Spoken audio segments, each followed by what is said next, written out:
Salut à toutes et à tous, bienvenue dans cette nouvelle petite vidéo. Bon, j'avais pas forcément prévu de filmer, j'ai préparé au cas où.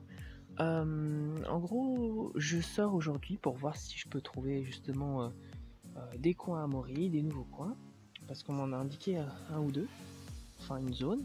Je suis dans cette zone où vous voyez ici, il y a un frêne, il y a un lot de petits frênes ici, un frêne ici. Bref, c'est rempli un peu de frêne un petit peu partout. Et donc je me suis dit, ah ça doit être un coin vraiment sympa. Le sol est assez clairsemé. Il y a la rivière qui est juste en bas. Et un autre indice encore. Une petite pésise écarlate. La première que je trouve. Alors, dites-moi si c'est bien ça, mais il me semble que c'est bien ça. Une petite pésise écarlate qui vient ajouter aux indices que ça peut être une très bonne place à moriller. Je ne parle pas trop fort parce que je sais qu'il y a des gens qui sont pas trop loin. Et là, franchement, ce coin-là m'a l'air vraiment top. Donc, je sais que par chez moi, on est encore un petit peu tôt. Il gèle encore un peu.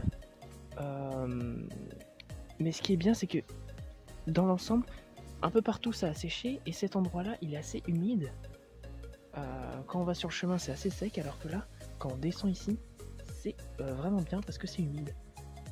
Donc, niveau biotope pour la morille, c'est juste parfait.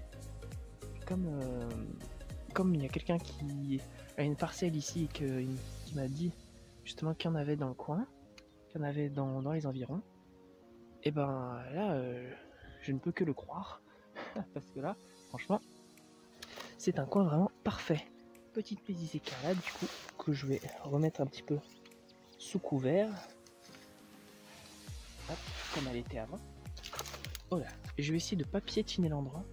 J'ai marché depuis le début sur les branches mortes.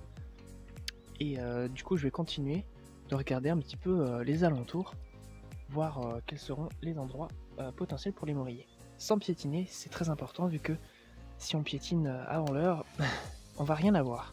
Donc, si je rencontre quelque chose intéressant à vous montrer, je vous le montre. Allez, c'est parti.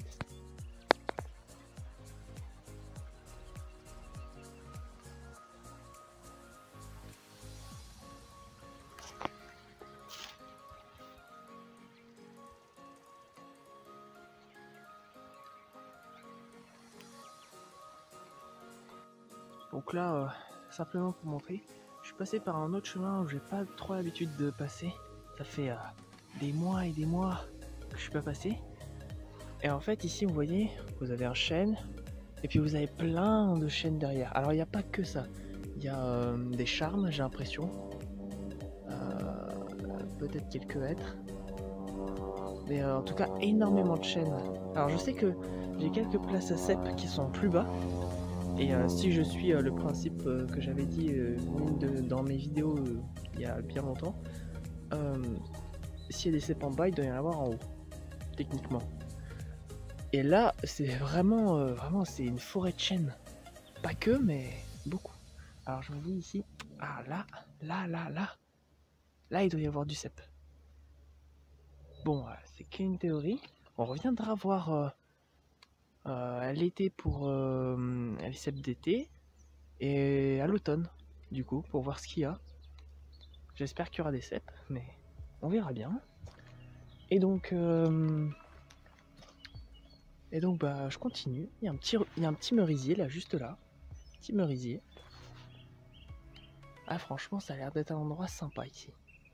Allez, je continue. J'étais attiré par ce blanc là. Finalement, c'est juste un caillou. Et regardez à côté.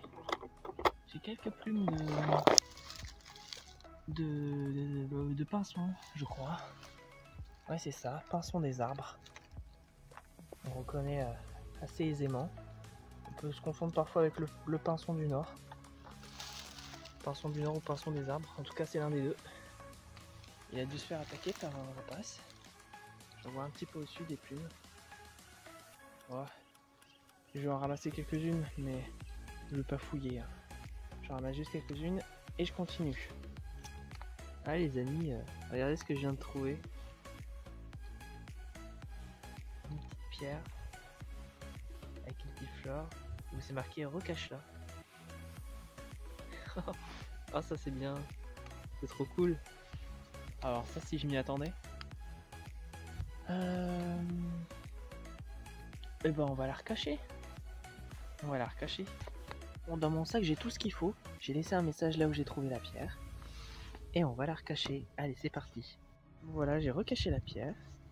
Donc, si jamais j'ai laissé du coup le nom Le Ptérophile dessus. Si jamais il y a quelqu'un qui passe par là et qui voit que c'est moi qui ai caché la pierre, elle est à 11 mètres sud-sud-est. Donc bonne chance. Je laisse un message au cas où si jamais. Bref, allez, moi, après ce petit imprévu, un prévu sympa, bah, je vais finir ma balade. Mais je crois que je vais rien trouver d'autre. Alors si je trouve autre chose, je vous reprends. Et puis sinon je ferai l'outro direct après. Il y a un ragondin là-bas avec les canards. Alors on voit pas bien. Il est... Là c'est le sillon, mais du coup de loin on voit rien. Ah, c'est dommage.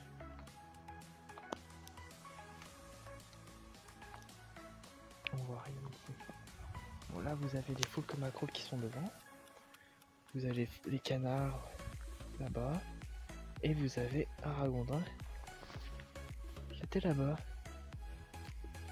Ça par exemple. Eh ben ça faisait longtemps que j'en ai pas vu. Mon père l'a vu ce matin devant chez nous, devant le champ, dans le champ. Et là, bah, là je le vois, je le vois ici. Et finalement, c'est une bonne petite fin de vidéo. Moi je vais finir là-dessus, hein, vous savez quoi, sur cette petite vue de l'étang. Voilà. Et je vous dis à une prochaine fois pour une nouvelle vidéo. Allez, salut les amis!